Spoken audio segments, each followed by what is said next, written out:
The afternoon sun streamed through the diamond-paned windows of the Honeywell Tearoom, casting gentle shadows across the polished oak tables and illuminating the dust motes that danced lazily in the warm air. The tea-room, with its low-beamed ceiling and chintz curtains, had served as the social heart of St. Mary Mead for nearly 2 decades, a place where the village's most respectable residents gathered to exchange pleasantries over delicate china cups and freshly baked scones. Today, like every Wednesday, the familiar ritual of afternoon tea was unfolding with the comfortable predictability that characterized English village life. Miss Jane Marple occupied her customary corner table, the one that afforded an unobstructed view of both the main dining area and the street beyond. Her knitting needles clicked softly as she worked on what appeared to be a simple cream-colored shawl, though her pale blue eyes, keen despite her 70-odd years, missed nothing of the small dramas playing out around her. She had learned long ago that the most revealing moments in human behavior often occurred during the most ordinary circumstances, when people believed themselves unobserved and dropped their carefully maintained facades. Mrs. Dolly Henderson, the tea-room's proprietress, moved between the tables with practiced efficiency, her silver hair arranged in an impeccable chignon that never seemed to lose a strand regardless of the day's exertions. She had inherited the establishment from her late husband's sister and had transformed it into something approaching an institution. The spode china gleamed, the Irish linen tablecloths bore not a single stain, and the scones were legendary throughout the county. More importantly, Mrs. Henderson possessed that peculiar gift of making each patron feel as though their presence was both anticipated and treasured, a talent that had made her tea-room indispensable to the village's social fabric. At the table nearest the fireplace sat Mrs. Eleanor Blackwood, a woman whose very presence seemed to command attention and deference in equal measure. Approaching 60, she retained the bearing of someone accustomed to having her opinions treated as a gospel and her preferences accommodated without question. Her iron-gray hair was arranged in an elaborate style that spoke of considerable time spent before her dressing-table mirror, and her navy silk dress bore the unmistakable hallmarks of London tailoring. She was entertaining 2 companions, Miss Vera Cummings, a pale, nervous woman of indeterminate age who served as her secretary and general factotum, and Mr. Geoffrey Whitmore, the village's most prominent solicitor, whose usually composed demeanor seemed somewhat strained this afternoon. Miss Marple observed with interest the way Miss Cummings's hands trembled slightly as she poured tea, and how Mr. Whitmore kept glancing toward the door as though expecting someone who had not yet arrived. Mrs. Blackwood herself appeared to be holding court as usual, but there was something in her manner that suggested she was not entirely at ease, despite her imperious bearing. Near the window, Dr. Pemberton sat alone, which was unusual for a man who typically enjoyed the company of his fellow villagers. His medical bag rested beside his chair, suggesting he was between calls, but his attention seemed focused less on his tea than on the conversation taking place at Mrs. Blackwood's table. Occasionally, he would glance in their direction with an expression that Miss Marple found decidedly thoughtful. The most intriguing figure, however, was seated at the small table closest to the kitchen door. Miss Diana Hartwell had arrived in the village only 3 days prior, claiming to be researching local history for a book she was writing about English country life. She was an attractive woman in her early 30s, with dark hair styled in the modern fashion and clothes that spoke of means and taste. Yet something about her manner suggested that her interest in the village extended far beyond mere academic curiosity. Miss Marple had noticed how her questions, though seemingly innocent, had a way of drawing out personal information about various residents, particularly those of some standing in the community. Mrs. Henderson emerged from the kitchen carrying a silver tray, bearing what appeared to be a special tea service, her face wearing the serene expression she maintained even during the most demanding afternoons. As she approached Mrs. Blackwood's table, however, Miss Marple detected the slightest tremor in her usually steady hands. "Your special blend, Mrs. Blackwood," Mrs. Henderson announced, setting down an elegant china teapot painted with delicate roses. "The jasmine green tea you're so fond of, prepared exactly as you prefer it?" Mrs. Blackwood nodded approvingly. "You're most attentive, Mrs. Henderson. I do so appreciate consistency in these matters." She lifted the delicate cup to her lips, inhaling the fragrant steam with evident satisfaction. One so rarely encounters proper attention to detail these days. Miss Marple's knitting needles paused for just a moment as she observed this exchange. In her experience, when someone made a point of emphasizing their particular preferences, it often indicated that those preferences were well known and, therefore, potentially exploitable by someone with malicious intent. She also noticed that Miss Hartwell had been watching the tea service with considerable attention, though she quickly returned her gaze to her notebook when Mrs. Henderson glanced in her direction. The conversation at Mrs. Blackwood's table had turned to village affairs, with particular emphasis on the upcoming charity bazaar. Mrs. Blackwood, as chairwoman of the organizing committee, was expressing her views on the declining standards of volunteer commitment with her characteristic authority. "It's simply not what it used to be," she declared, taking another sip of her jasmine tea. "The young people today have no sense of civic duty. Why, in my day, we considered it an honor to contribute to community events, not an inconvenience to be avoided." Mr. Whitmore shifted uncomfortably in his chair. "Perhaps, Mrs. Blackwood, we might discuss the matter of the bazaar's finances privately. There are certain irregularities that require attention." Mrs. Blackwood's cup paused halfway to her lips. "Irregularities? What sort of irregularities?" Her voice carried a sharp edge that hadn't been there moments before. "Nothing that cannot be resolved," Mr. Whitmore replied hastily, though his expression suggested otherwise. "But perhaps we might—" He never finished his sentence. Mrs. Blackwood had lifted her teacup for another sip, but suddenly her face contorted in an expression of surprise and alarm. The cup rattled against its saucer as her hand began to shake violently. A strange, strangled sound emerged from her throat, and her free hand clutched at her chest. "Eleanor!" Miss Cummings cried, reaching toward her employer.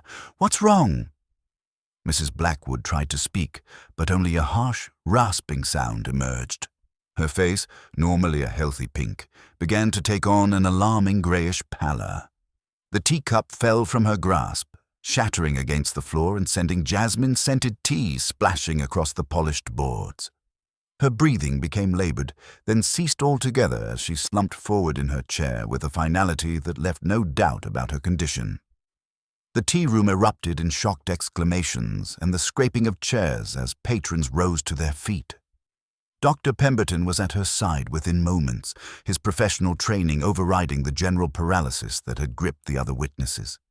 His examination was brief but thorough, and when he straightened, his face was grave. "I'm afraid Mrs. Blackwood is dead," he announced to the stunned assembly. Miss Marple remained seated, her knitting forgotten in her lap, but her keen eyes took in every detail of the scene before her. She noted the peculiar bitter almond scent that seemed to linger in the air, barely perceptible beneath the jasmine fragrance. She observed how Miss Cummings had gone deadly pale and was clutching her handbag as though it contained something precious or incriminating. She saw how Mr. Whitmore's face had assumed the carefully neutral expression of a man trying very hard not to reveal his thoughts, and how Miss Hartwell had closed her notebook with what appeared to be considerable satisfaction. Most significantly, she noticed that Mrs. Henderson had not moved from her position near the kitchen door, and that her face bore an expression not of shock, but of something that looked remarkably like resignation, as though she had been expecting this moment and was almost relieved that it had finally arrived. The peaceful Wednesday afternoon in St. Mary Mead had been shattered as completely as Mrs. Blackwood's teacup, and Miss Marple suspected that before this matter was resolved, several more carefully constructed facades would meet a similar fate. The silence that followed Dr. Pemberton's pronouncement stretched like a taut wire until it snapped under the weight of collective shock. Mrs. Henderson moved first, her years of managing crises in the tea room asserting themselves, despite the unprecedented nature of this particular emergency. With steady hands that betrayed none of the turmoil visible in her eyes, she walked to the front door and turned the key with a decisive click. "I'm afraid no one can leave until the police arrive," she announced, her voice carrying the same calm authority she used when explaining the day's specials. "Elsie, dear, please telephone the station immediately and ask for Sergeant Bell." The young waitress, who had been frozen in the kitchen doorway like a startled deer, nodded mutely and disappeared to make the call. The sound of her hurried footsteps on the kitchen tiles seemed unnaturally loud in the hushed atmosphere. Dr. Pemberton knelt beside Mrs. Blackwood's chair, his medical bag already open as he began a more thorough examination. Miss Marple watched him work, noting how his usually steady hands trembled slightly as he checked for vital signs that were clearly absent. When he straightened, his face bore the grave expression of a man who had encountered something beyond the realm of natural death. "The scent," he murmured to Mrs. Henderson, speaking quietly enough that only those nearby could hear. "There's a distinct odor of bitter almonds, combined with the rapid onset and the symptoms I observed." He didn't finish the sentence, but the implication hung heavy in the air. Miss Cummings had begun to weep with the peculiar intensity of someone whose grief was complicated by other emotions. Her hands, which had been trembling earlier when she poured tea, now clutched her handbag with desperate firmness, as though it contained something precious that might be torn away from her. Between her sobs, she kept repeating, "She was so particular about everything, so very particular," in a voice that suggested the words held meaning beyond their surface. Mr. Whitmore had retreated slightly from the table, his solicitor's training warring visibly with what appeared to be personal distress. His earlier mention of financial irregularities now seemed to echo in the room with ominous significance. Miss Marple observed how his eyes kept returning to the shattered teacup, as though the broken china might somehow undo the words he had spoken just moments before Mrs. Blackwood's collapse.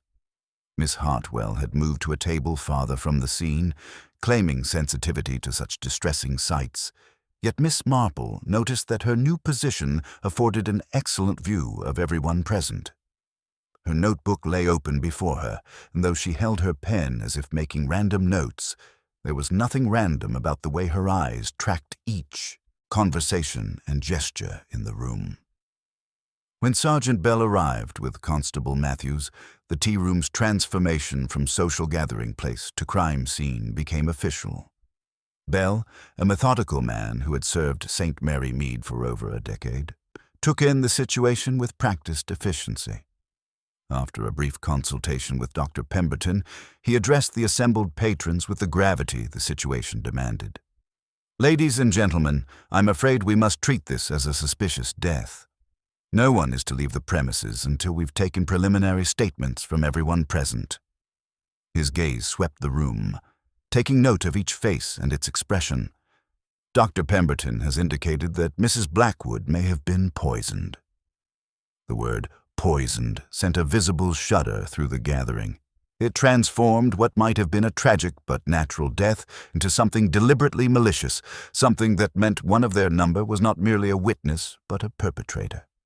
The village gossip network, that invisible web that connected every household in St. Mary Mead, began to vibrate with speculation. Mrs. Pollitt, who ran the flower shop and possessed an imagination that rivaled any novelist's, was the first to voice what others were thinking. "It must have been in the tea," she whispered to her companion, though her voice carried clearly in the hushed room. That special jasmine blend she was always going on about. Everyone knew she was particular about it.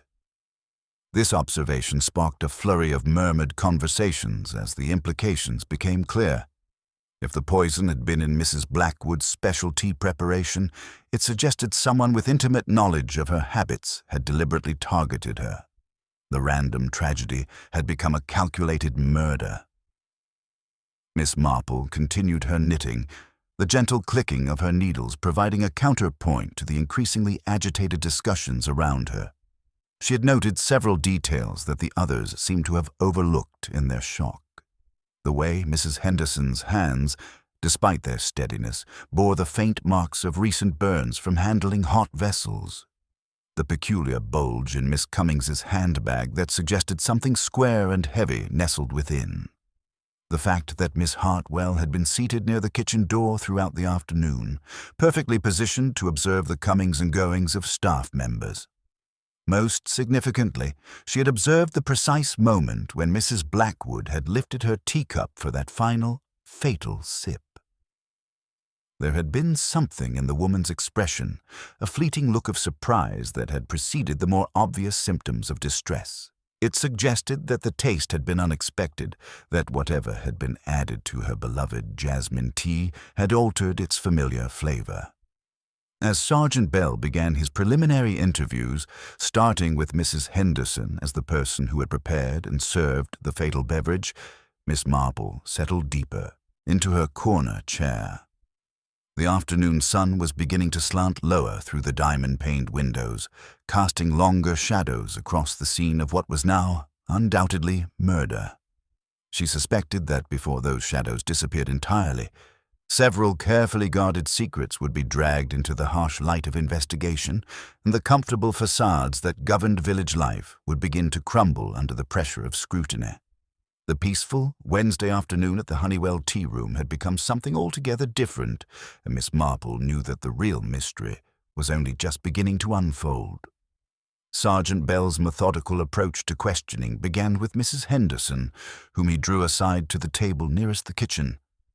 His years of experience had taught him that in cases of suspected poisoning, the preparation and handling of food or drink required the most careful scrutiny. Mrs. Henderson stood with her hands folded, maintaining the same composed demeanor she displayed when explaining the day's menu to particular customers. "Now then, Mrs. Henderson," Bell began, his notebook at the ready, "I need you to walk me through exactly how you prepared Mrs. Blackwood's tea this afternoon." Mrs. Henderson's voice remained steady, though Miss Marple detected the slightest tremor beneath her professional composure. "Mrs. Blackwood telephoned yesterday evening to reserve her usual table and request her special jasmine blend. She's quite particular about it, you see. The tea comes from a London supplier, very expensive, and she keeps her own caddy here in the tea room." "And where is this caddy kept?" Bell inquired. "In the locked pantry cupboard behind the kitchen. I have the only key, though it hangs on a hook by the kitchen door when I'm working." Mrs. Henderson paused, and Miss Marple noticed how her fingers worried at the edge of her apron. "Only myself and Elsie have access to that area during service hours." Dr. Pemberton, who had been carefully examining the shattered teacup fragments with his magnifying glass, looked up with a grave expression. "Sergeant, the bitter almond scent is quite concentrated on these pieces, much stronger than what we detected in the air initially." This observation sent a ripple of unease through the assembled patrons. The scientific confirmation of poison transformed their shocked speculation into something approaching fear. They were no longer merely witnesses to a tragic death, but potential suspects in a calculated murder. Mr. Whitmore cleared his throat, drawing attention despite his obvious reluctance to speak. "Sergeant Bell, given the circumstances, I feel compelled to mention something that may be relevant. Mrs. Blackwood had asked me here today to discuss certain irregularities in the charity bazaar accounts." The solicitor's words fell like stones into still water, creating ripples of astonishment throughout the tea room. Mrs. Blackwood's reputation for financial probity was legendary in St. Mary Mead. She had managed various charitable endeavors with scrupulous attention to detail for over a decade. "What sort of irregularities?" Bell asked, his pen poised over his notebook. "Discrepancies in the treasurer's records," Whitmore replied carefully. "Mrs. Blackwood served in that capacity, and there appeared to be some funds unaccounted for. Nothing proven, you understand, but enough to warrant investigation." Miss Cummings, who had been listening with growing distress, suddenly spoke up. "That's impossible. Mrs. Blackwood was meticulous about every penny. She would never—" Her voice broke. and she clutched her handbag more tightly against her chest. Miss Hartwell, who had been observing the proceedings with what Miss Marple considered unusual intensity for a casual visitor, leaned forward slightly. "Forgive my intrusion, but in my research into village life, Mrs. Blackwood's charitable work has been mentioned frequently. She seemed to take enormous pride in her stewardship of community funds." Bell turned his attention to the newcomer. "Miss Hartwell, you mentioned you're researching local history. What brought you to the tea room today specifically?" "Pure coincidence, I'm afraid," Miss Hartwell replied with a smile that didn't quite reach her eyes. "I'd heard this was an excellent place to observe authentic village interactions. I had no idea I would witness something so significant." The word hung in the air with particular weight. Mrs. Pollitt, the flower shop proprietress, could contain herself no longer. "It must have been in the tea," she whispered loudly enough for everyone to hear. "That special jasmine blend everyone knew she was so particular about." Dr. Pemberton nodded grimly. "The poison was almost certainly administered in the tea. The rapid onset of symptoms and the distinctive odor suggest cyanide, though we'll need laboratory confirmation." Mrs. Henderson returned from the kitchen carrying the ornate tea caddy, decorated with Chinese characters and sealed with a brass clasp. "This is the jasmine tea Mrs. Blackwood provided for her exclusive use," she explained, setting it carefully on the table before Sergeant Bell. Miss Marple's knitting needles paused as she observed the exchange. The caddy appeared nearly full, confirming that Mrs. Blackwood had indeed been its primary consumer. More significantly, she noticed that the brass clasp bore faint scratches around its edges, as though it had been opened by someone unfamiliar with its mechanism. Bell examined the caddy with professional interest. Who else would have known about this special tea and where it was kept? Mrs. Henderson's composure showed its first real crack. Anyone who frequented the tea room would have observed Mrs. Blackwood's preferences. She wasn't one to hide her particular tastes. Her gaze flickered toward Miss Cummings, then away. Miss Cummings certainly knew, as she often telephoned on Mrs. Blackwood's behalf, to ensure everything was prepared properly. The implication was clear, and Miss Cummings's face flushed with indignation and fear. "I would never harm Mrs. Blackwood. She was everything to me. My position, my cottage, my entire livelihood depended on her goodwill." The desperation in her voice was palpable, and Miss Marple observed how the other patrons exchanged meaningful glances. It was well known that Miss Cummings lived in one of Mrs. Blackwood's properties at nominal rent, an arrangement that had always seemed more charitable than practical.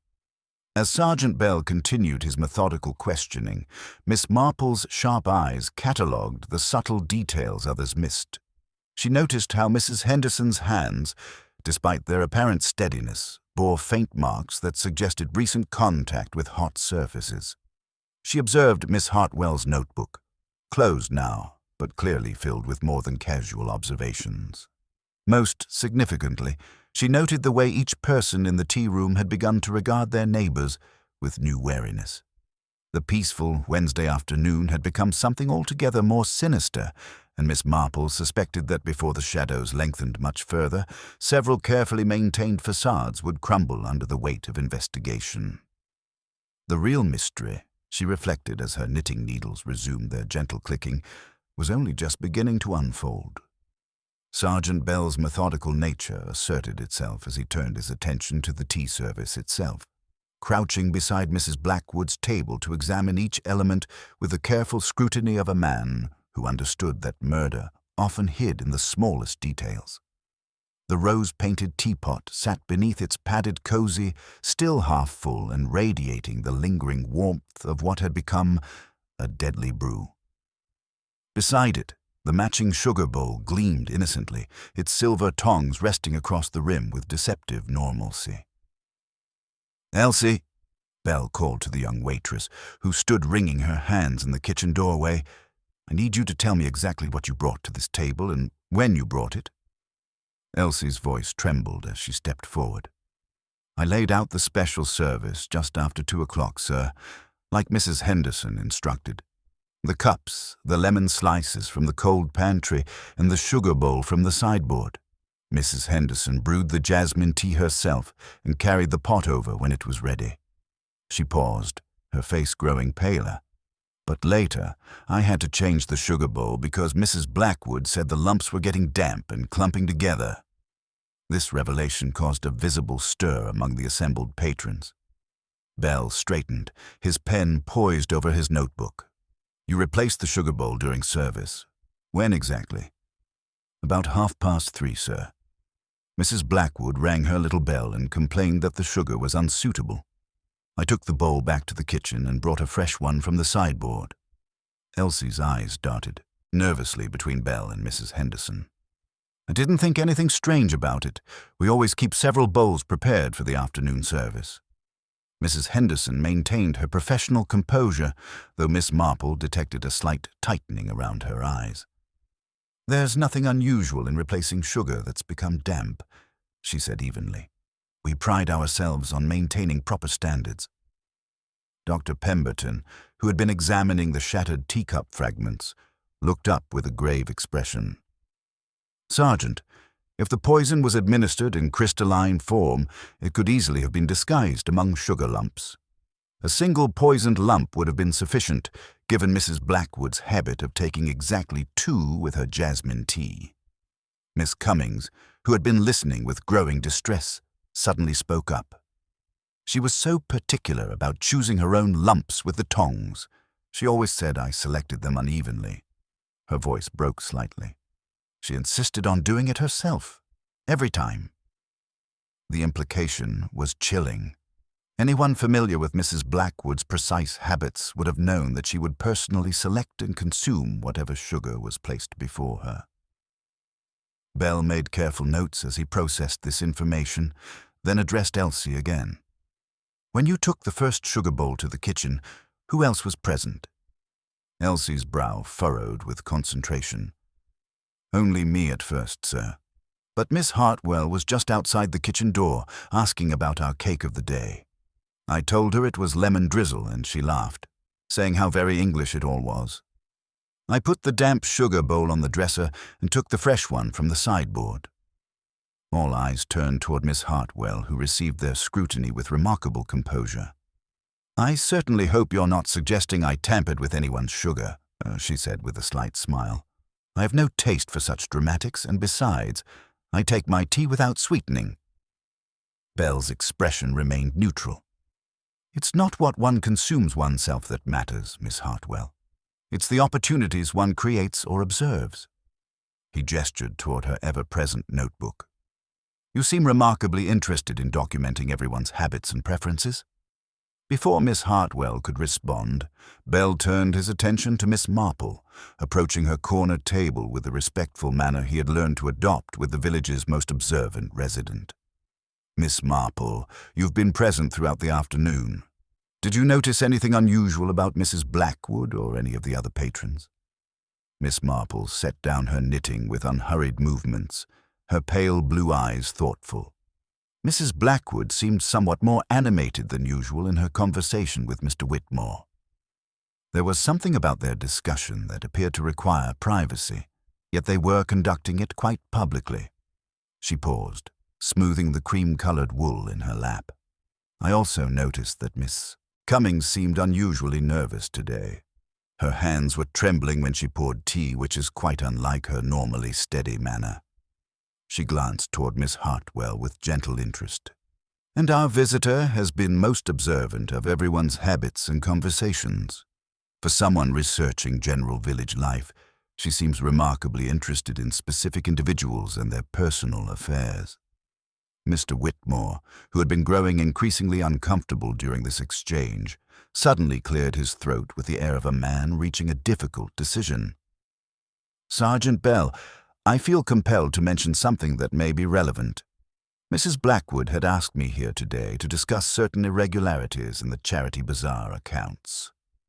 The words fell like stones into still water, creating ripples of astonishment throughout the tea room. Mrs. Blackwood's reputation for financial probity was legendary in St. Mary Mead. "What sort of irregularities?" Bell inquired, his pen ready. Discrepancies in the treasurer's records, Whitmore replied carefully. Mrs. Blackwood served in that capacity, and there appeared to be some funds unaccounted for.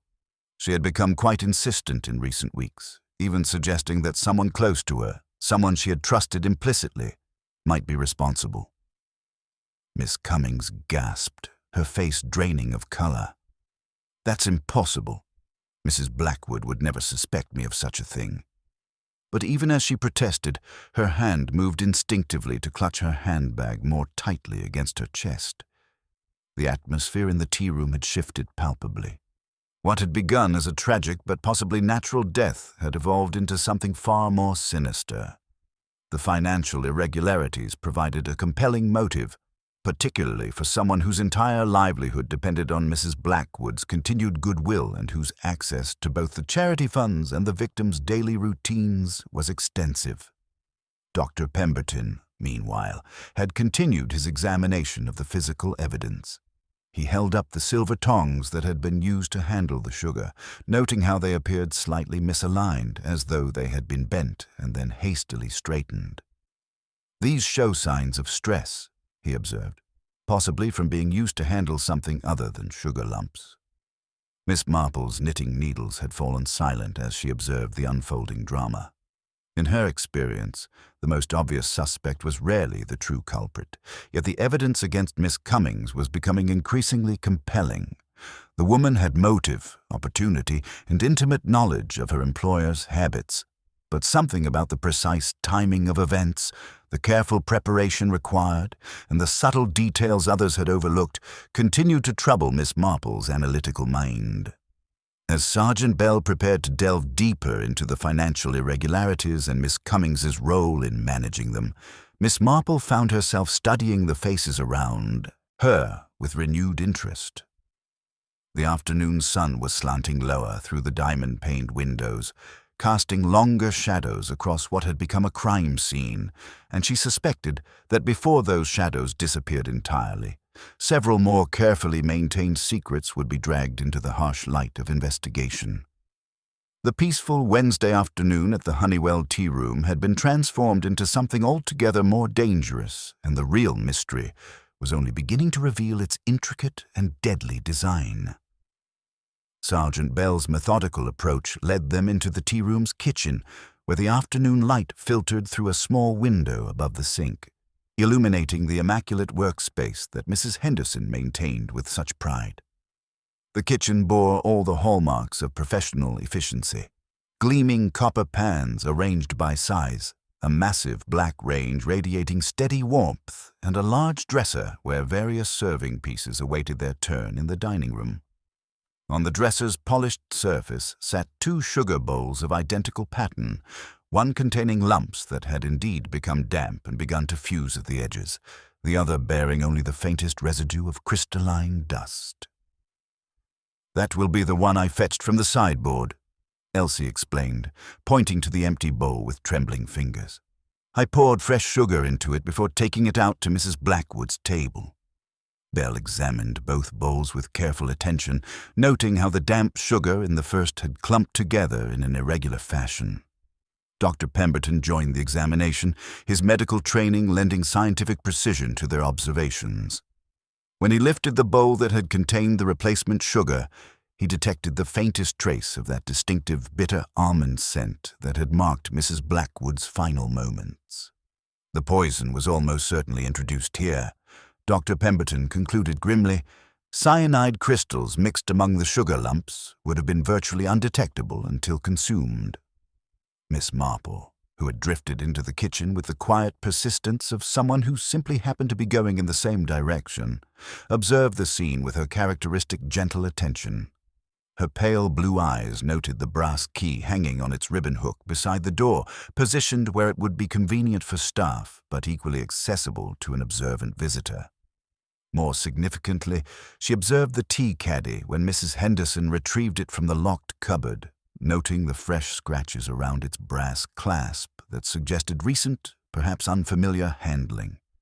The revelation of the financial irregularities had cast Miss Cummings in an increasingly damning light, and when Sergeant Bell requested to examine her handbag, her face went ashen with despair.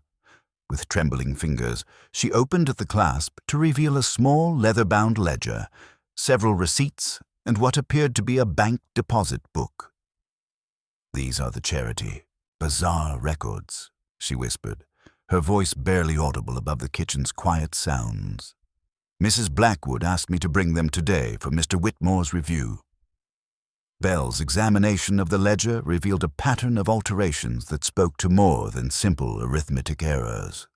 Several entries had been crossed out and rewritten in slightly different ink, and the corrections appeared to account for approximately £200 over the past 6 months.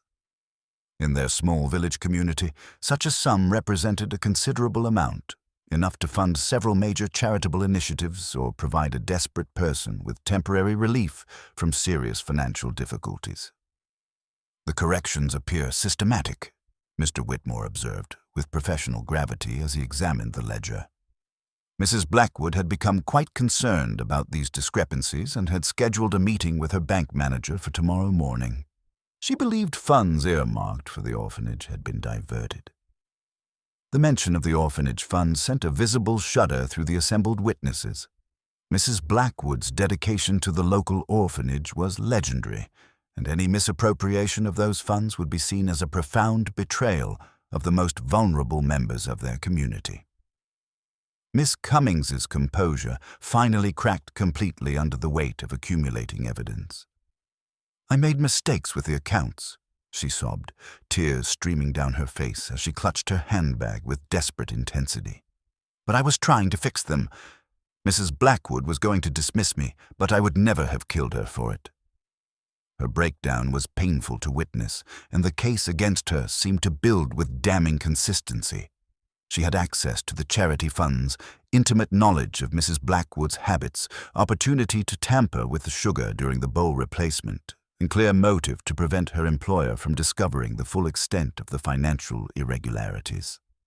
Her entire livelihood depended on Mrs. Blackwood's continued goodwill, from her employment to the cottage she occupied at nominal rent. Yet Miss Marple remained quietly thoughtful as she observed the proceedings unfold. In her considerable experience with human nature, she had learned to pay attention to the small details that others overlooked. Something about Miss Cummings's distress seemed genuine, but more importantly, something about the precision required for this particular murder troubled her analytical mind. The poisoning had required not just opportunity and motive, but careful planning and specialized knowledge that extended far beyond desperate embezzlement. She found herself considering the damp sugar that had necessitated the bowl replacement. Sugar in the humid atmosphere of a tea room could indeed become damp and clump together, but for Mrs. Blackwood, a woman of such exacting standards, to complain so vociferously suggested she had detected something more than mere dampness. Perhaps something hard, something foreign, something that wouldn't dissolve properly in her precious jasmine tea. As Sergeant Bell prepared to escort Miss Cummings to the station for formal questioning, Miss Marple's gentle voice cut through the tension with characteristic quiet authority. "Sergeant Bell, if I might suggest a small delay, there are 1 or 2 details that seem to require clarification before you proceed." Bell paused, his years of experience in St. Mary Mead having taught him to respect Miss Marple's observations, even when they contradicted apparent evidence. "What sort of details, Miss Marple?" Miss Marple's knitting needles resumed their gentle clicking as she considered her words with care. "Well, it occurs to me that poisoning Mrs. Blackwood's sugar would have required rather precise knowledge of her habits, wouldn't it? Not just that she took sugar in her tea, but exactly how much and when she would consume it. And then there's the matter of the poison itself. Cyanide isn't something one typically keeps in one's pantry, is it? It would require rather specific procurement, which suggests considerable premeditation." The implications of her observations began to settle over the assembly like evening mist, obscuring what had seemed clear just moments before. The afternoon shadows were lengthening across the kitchen floor, and Miss Marple suspected that before they disappeared entirely, several more carefully maintained facades would crumble under the weight of closer scrutiny. The obvious solution, she reflected, was perhaps too convenient, too neatly arranged, like pieces of a puzzle that had been carefully positioned rather than naturally discovered. The real mystery, she knew from long experience, often lay not in the evidence that pointed toward the obvious suspect, but in the subtle details that everyone else had overlooked in their eagerness to find a satisfactory conclusion to a disturbing crime. Miss Marple's gentle intervention had created a moment of thoughtful pause in what had been building toward Miss Cummings's arrest, and Sergeant Bell found himself reconsidering the evidence with the careful attention that the elderly woman's insights typically warranted. Her questions about the specialized knowledge required for this particular murder had introduced an element of doubt that refused to be dismissed, particularly when combined with her observation about the procurement of cyanide. "You raise valid points, Miss Marple," Bell acknowledged, his notebook remaining closed for the moment. "The poison itself would indeed require specific knowledge and access. Miss Cummings, do you have any experience with such substances?" Miss Cummings shook her head vehemently, her distress seeming genuine in this regard, free from the shame that had colored her earlier admissions about the financial irregularities. "Good heavens, no. I wouldn't even know where to begin. My work is with figures and correspondence, not chemicals of any sort." Dr. Pemberton, who had been continuing his methodical examination of the physical evidence, looked up from the silver tongs with a troubled expression. "Actually, Sergeant, cyanide compounds are used in various processes beyond what one might expect. Photographic development, for instance, particularly with certain specialized techniques. Anyone with serious photographic interests might have legitimate access to such chemicals." This revelation shifted the atmosphere in the tea room considerably, and Miss Marple observed how Miss Hartwell's previously steady composure showed its first real crack. The woman's fingers tightened almost imperceptibly around her ever-present notebook, and her eyes darted briefly toward the kitchen door where she had positioned herself so conveniently throughout the afternoon. "The tongs themselves tell us something important," Dr. Pemberton continued, holding them up to catch the kitchen's fading light. "They've been cleaned recently, but there are still traces of a white crystalline residue in the joint where the two pieces meet. More significantly, they're slightly misaligned, as though undue pressure was applied during use." Bell examined the tongs with renewed interest, noting the subtle but unmistakable signs of stress in the silver. This suggests the poisoning required more than simply mixing crystals with sugar. Someone used these tongs as a tool, possibly to place something specific among the sugar lumps. Miss Marple had been observing this exchange with characteristic, quiet attention, her pale blue eyes missing nothing of the interplay between evidence and reaction. When she spoke, her voice carried that gentle authority that somehow commanded attention despite its soft tone. "Miss Hartwell, forgive my curiosity, but your research into local history wouldn't happen to involve photographic documentation. It's quite common in such work, I understand." Miss Hartwell's smile remained in place, though Miss Marple detected the effort required to maintain it. "I do occasionally use photography to document architectural details in local scenes, but I hardly see how that relates to this tragic situation." "Of course not, dear," Miss Marple replied with apparent innocence, though her knitting needles had fallen completely still. "It's simply that one wonders about the practical aspects of such work. The chemicals, the equipment, the various materials one might need to carry about." Mrs. Henderson, who had been listening to this exchange with growing unease, suddenly found her voice. "I couldn't help but notice, Miss Hartwell, that you've been asking very specific questions during your visits here. Questions about residents' personal habits, their routines, their relationships.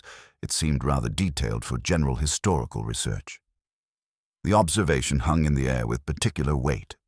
Bell made careful notes as he processed this information, while Miss Marple continued her gentle but relentless questioning.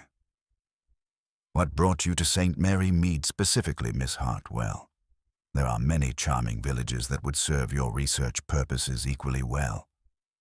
For the first time since Mrs. Blackwood's death, Miss Hartwell appeared genuinely uncomfortable. Her previous composure had given way to something approaching nervousness, and her fingers drummed against her notebook as she considered her response. "I was recommended to this particular village by a colleague," she replied carefully. "Someone who suggested that St. Mary Mead represented an ideal example of traditional English village life." The answer was plausible but somehow unsatisfying, and Miss Marple found herself studying the woman's face with renewed interest. There was something about Miss Hartwell's manner that suggested her connection to the village was more personal than she cared to admit. As if drawn by an invisible thread, Miss Marple's attention returned to the area near the kitchen door where Elsie had paused during her sugar bowl replacement. Moving with the unhurried pace of someone simply straightening a carpet edge, she bent with apparent difficulty near the skirting board. When she rose, her handkerchief concealed something small and blue, no larger than a postage stamp. "Strange what collects in corners," she remarked to no one in particular, offering the handkerchief to Sergeant Bell. The faint scent that emerged was unmistakable, bitter almonds touched with something metallic. Dr. Pemberton examined the small paper fragment with professional interest. "It appears to be chemist's paper, the sort used for wrapping powdered preparations. The residual scent is quite concentrated." The implications were becoming increasingly clear and damning. Someone had prepared the poison in advance, using specialized knowledge and materials, then waited for precisely the right moment to introduce it during the carefully orchestrated sugar bowl replacement. This wasn't the desperate act of someone caught embezzling, but the calculated work of someone who had studied Mrs. Blackwood's routines with methodical precision. "Elsie," Bell addressed the young waitress with renewed focus. "When you put the damp sugar bowl on the dresser, Miss Hartwell was standing near the kitchen door. Did she move closer to the dresser at any point?" Elsie's brow furrowed in concentration. "She might have, sir. She was asking about our cake of the day, and I was focused on getting the fresh bowl. She could have stepped closer without my noticing." Miss Hartwell's face had gone noticeably pale, and her previous defensiveness had been replaced by something approaching alarm. The careful facade she had constructed around her presence in St. Mary Mead was beginning to crumble under the weight of increasingly pointed questions and accumulating evidence. The afternoon shadows were lengthening across the kitchen floor, casting the tea room in an atmosphere of growing unease. Miss Marple suspected that before those shadows disappeared entirely, several more carefully guarded secrets would be dragged into the harsh light of investigation. The financial irregularities that had initially seemed to provide such a clear motive now appeared to be something else entirely, perhaps a deliberate distraction designed to focus suspicion on Miss Cummings while the real murderer operated with calculated precision. The peaceful Wednesday afternoon at the Honeywell Tearoom had been transformed into something altogether more sinister, and the real mystery was beginning to reveal its true shape, far more complex and deliberately crafted than anyone had initially suspected. The discovery of the chemist's paper had created a moment of electric tension in the tea room's kitchen, and Sergeant Bell found himself studying Miss Hartwell with renewed scrutiny. Her previous composure had given way to something approaching nervousness, though she maintained her defensive posture with the determination of someone who had prepared for this confrontation. "Miss Hartwell," Bell began with measured authority, "this paper bears the unmistakable scent of bitter almonds, the same substance Dr. Pemberton believes killed Mrs. Blackwood. It was found precisely where you were standing when the sugar bowls were exchanged. I think you owe us an explanation." Miss Hartwell's fingers tightened around her notebook, and Miss Marple observed how the woman's knuckles had gone white with the pressure. When she spoke, her voice carried a tremor that hadn't been there before. "I use photographic chemicals in my work," she admitted reluctantly. "Cyanide compounds are sometimes necessary for certain developing processes, but I carry them properly sealed, and I certainly didn't drop anything deliberately." Dr. Pemberton examined the paper fragment more closely under the kitchen's bright light. This appears to be chemist's wrapping paper, the sort used for dispensing small quantities of controlled substances.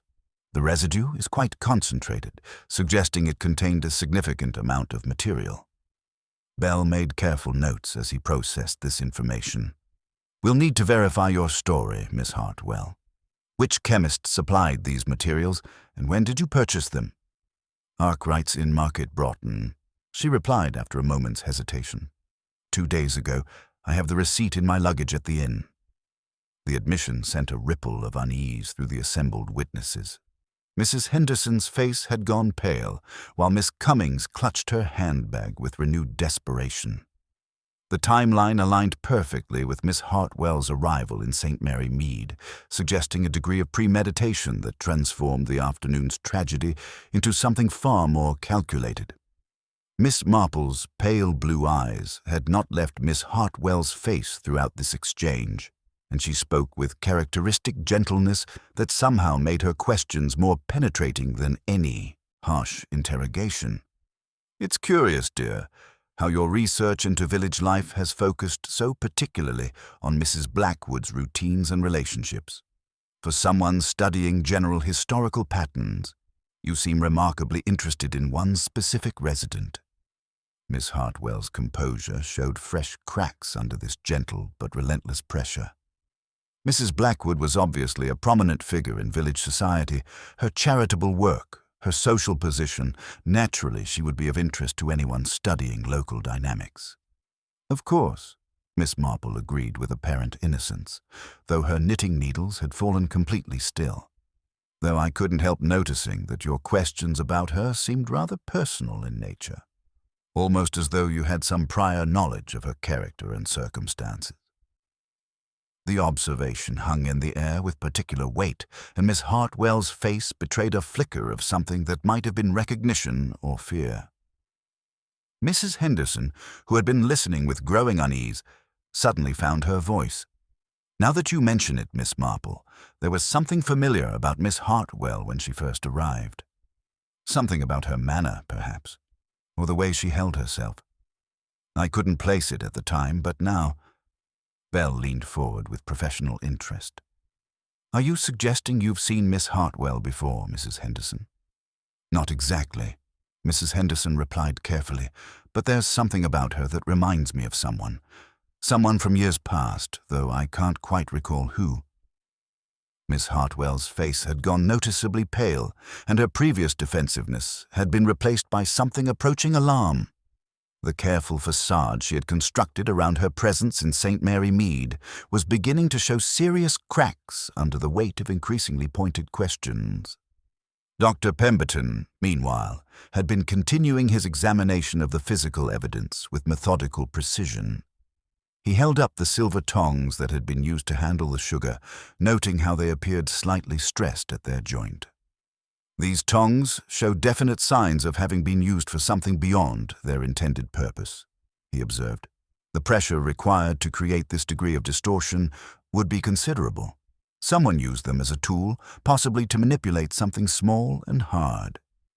The implications were becoming increasingly clear. If the poison had been administered through the sugar, it would have required precise placement and careful timing. The damaged tongs suggested someone had used them to handle crystalline material, possibly pressing it into or onto one of the sugar lumps during the brief window when the bowls were being exchanged. Sergeant Bell dispatched Constable Matthews to Market Broughton with instructions to visit Arkwright's chemist shop and verify Miss Hartwell's story about purchasing photographic chemicals. The constable's departure seemed to increase the tension in the room, as everyone understood that his return would likely bring confirmation or contradiction of a crucial piece of evidence. Miss Cummings, who had been following these developments with growing hope, suddenly spoke up with desperate gratitude. You see, I told you I would never harm Mrs. Blackwood. I may have made mistakes with the accounts, but I'm not a murderer. Her outburst drew attention back to the financial irregularities that had initially seemed to provide such a clear motive. Miss Marple found herself considering how those discrepancies might fit into a larger pattern, particularly given Miss Hartwell's apparent intimate knowledge of Mrs. Blackwood's charitable activities. Miss Hartwell, Miss Marple said with gentle persistence. "Your research into Mrs. Blackwood's charitable work has been quite thorough. I wonder if you've encountered any irregularities in your investigations. Any patterns that might explain the financial discrepancies Mr. Whitmore discovered?"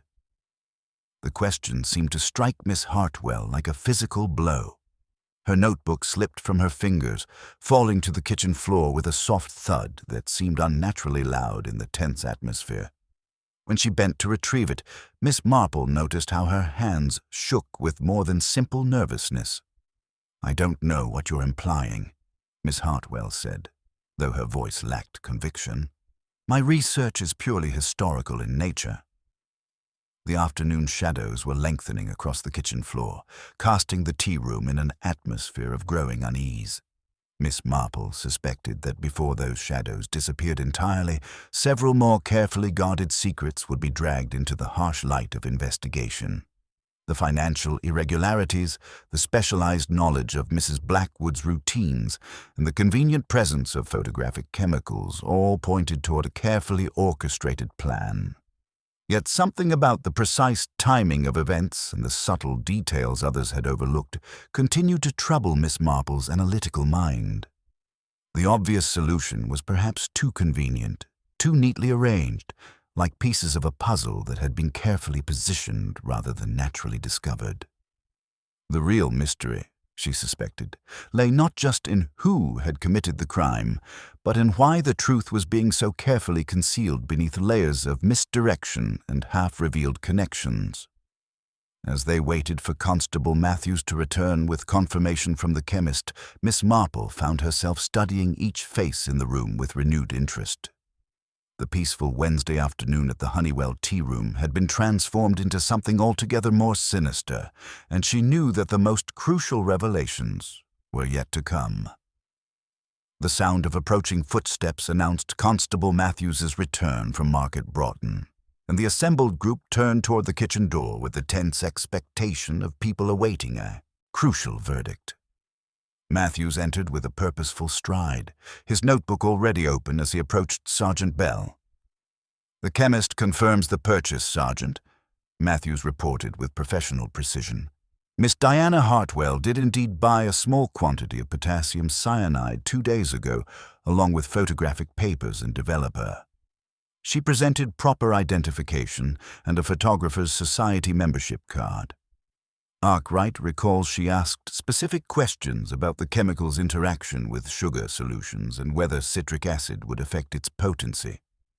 The confirmation sent a visible shudder through the gathering, transforming speculation into grim certainty. Miss Hartwell's face had gone ashen, but she maintained her defensive posture with the determination of someone who had prepared for this moment. "I've already explained my legitimate use for such chemicals," she said, though her voice lacked its earlier conviction. "Photographic work requires various compounds, and I believe in thorough preparation." Miss Marple had been studying Miss Hartwell's notebook, which still lay open where it had fallen earlier. Her pale blue eyes moved methodically across the exposed pages, taking in details that others might dismiss as casual observations. "How very thorough indeed, my dear," Miss Marple observed with gentle precision. "These sketches of the tea room's layout are remarkably detailed, and this diagram of Mrs. Blackwood's usual table arrangement shows such careful attention to the placement of each item."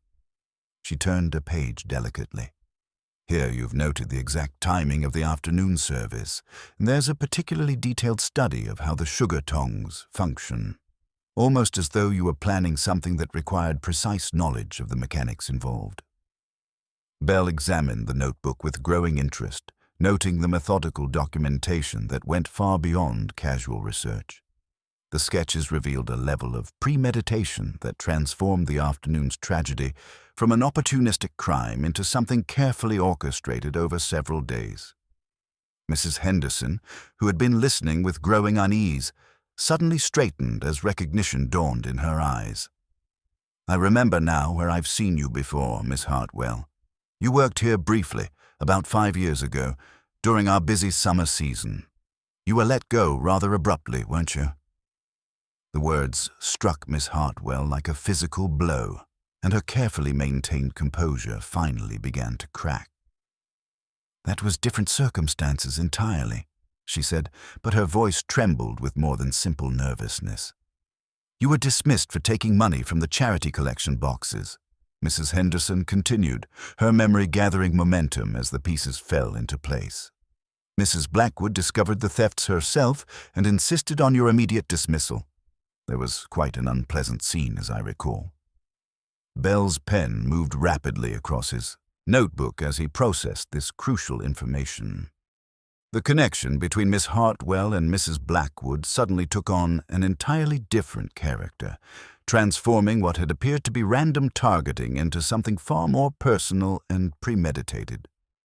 Dr. Pemberton, meanwhile, had been continuing his examination of the physical evidence with methodical precision. He held up the silver tongs again, noting their subtle but unmistakable distortion. "These tongs show definite signs of repeated stress," he observed, "the sort of damage that would result from using them for purposes beyond their design. Someone has been practicing with these, learning exactly how much pressure could be applied without obvious breakage." Miss Marple's knitting needles clicked softly as she processed this information. "Practice suggests preparation, doesn't it? And preparation suggests someone who understood they would have only one opportunity to succeed." She paused, her gentle gaze fixed on Miss Hartwell. "The financial irregularities that so concerned Mrs. Blackwood provided the perfect cover for your return, didn't they? Everyone's attention focused on poor Miss Cummings while you conducted your reconnaissance." The accusation, delivered with Miss Marple's characteristic gentle authority, seemed to drain the last of Miss Hartwell's resistance. Her shoulders sagged as the weight of accumulated evidence made denial futile. Sergeant Bell had been making careful notes throughout this exchange, and now he looked up with the gravity of a man reaching an inevitable conclusion. "Miss Hartwell, there's one more matter we need to address. Mrs. Blackwood withdrew £50 from her bank this morning to pay a contractor. That money is not in her handbag. Do you know anything about its whereabouts?" Miss Hartwell's face went from pale to grey, and her hands trembled as she gripped the edge of the kitchen table. The missing money provided not just additional motive, but evidence of theft to accompany the murder charge. "She always carried her money in that little silk purse," Miss Hartwell whispered, as though the words were being drawn from her against her will. "She was so particular about it, so proud of her financial management. I thought if she were gone, no one would ever know about the charity money I took years ago, and the £50 would help me disappear again." The confession hung in the air like morning mist, finally giving shape to the crime that had shattered the peaceful Wednesday afternoon. Miss Marple observed the scene with the quiet satisfaction of someone who had watched human nature reveal its darkest corners through the accumulation of small, telling details. The afternoon shadows were lengthening across the kitchen floor, casting the tea room in an atmosphere of resolution tinged with sadness. The obvious suspect had indeed proven to be a carefully crafted distraction, and the real murderer had been hiding in plain sight, using intimate knowledge of her victim's habits and the perfect cover of renewed financial irregularities to execute a revenge 5 years in the making. As Sergeant Bell prepared to formally arrest Miss Hartwell for the murder of Mrs. Eleanor Blackwood, Miss Marple reflected on how the most carefully planned crimes often revealed themselves through the very precision that made them possible. The peaceful Wednesday afternoon at the Honeywell Tearoom had become the stage for a tragedy born of old grievances and careful preparation, and the village would be a long time forgetting the lesson that even the most familiar faces might conceal the darkest intentions. Miss Hartwell's confession had created a moment of profound stillness in the tea-room's kitchen, yet Miss Marple's pale blue eyes remained thoughtful, her knitting needles resuming their gentle rhythm with the measured consideration of someone whose analytical mind was still processing details that others might consider resolved. "A moment, if you please, Sergeant Bell," she said with characteristic gentleness, though her voice carried an authority that made everyone pause. "There are still 1 or 2 small matters that seem to require clarification before we consider this case completely settled." Bell, who had been reaching for his handcuffs, hesitated with the respect he had learned to show Miss Marple's observations over the years.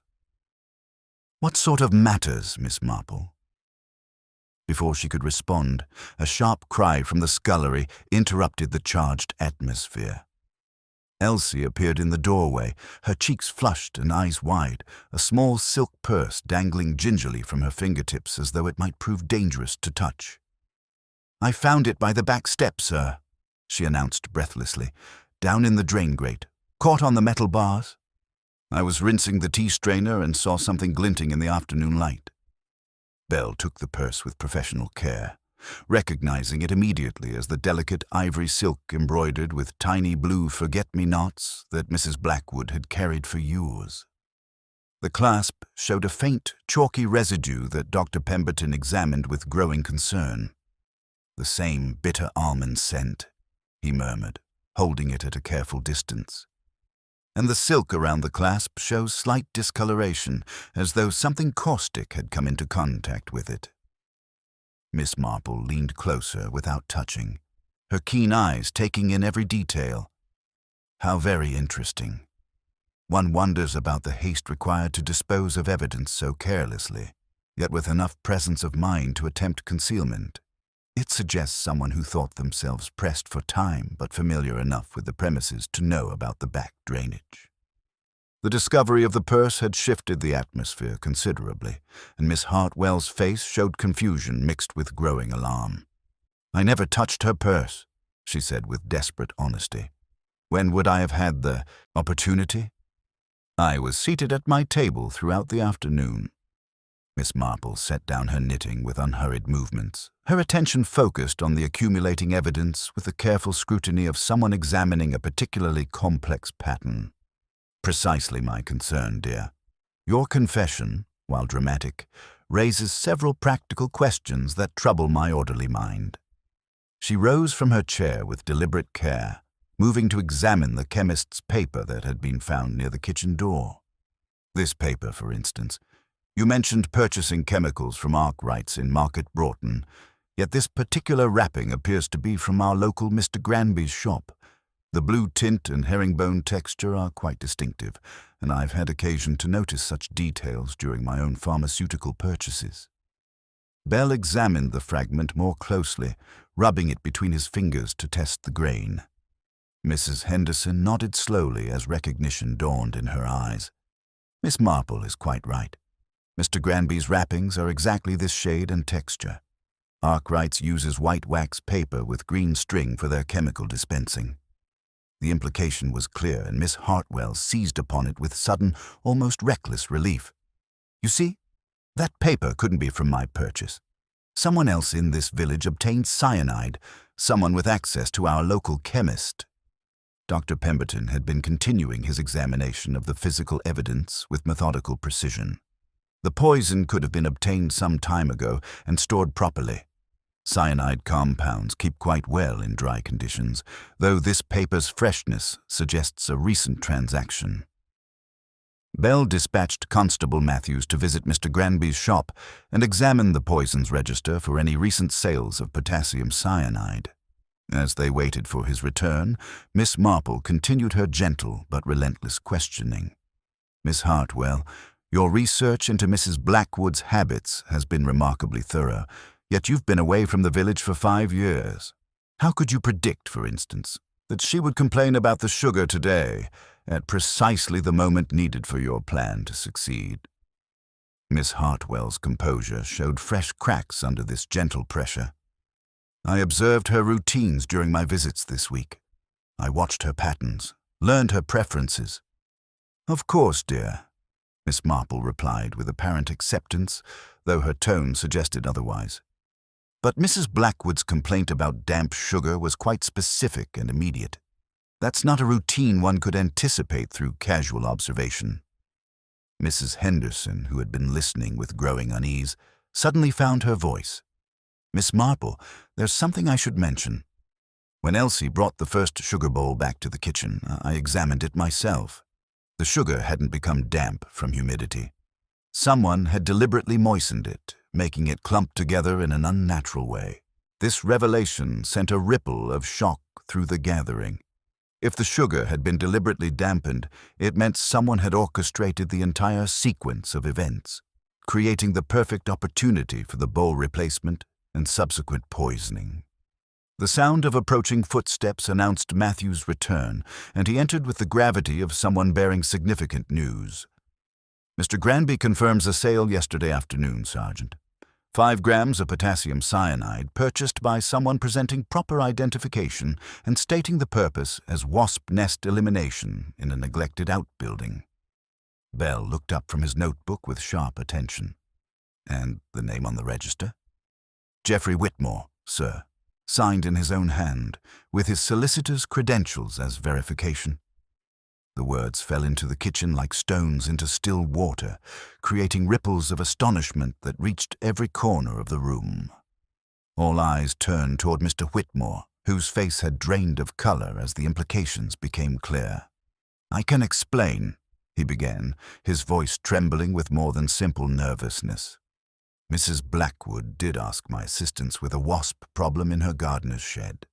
I offered to handle the matter for her, but I was delayed with other business and hadn't yet attended to it." Miss Marple's knitting needles had fallen completely still as she observed this exchange with the quiet satisfaction of someone whose suspicions were being methodically confirmed. "How very convenient, Mr. Whitmore. And yet one wonders about the timing. Yesterday's purchase, today's tragedy, and your presence here for a discussion of financial irregularities that would have exposed serious problems in Mrs. Blackwood's charitable management." The afternoon shadows were lengthening across the kitchen floor, casting the tea room in an atmosphere of growing tension and uncertainty.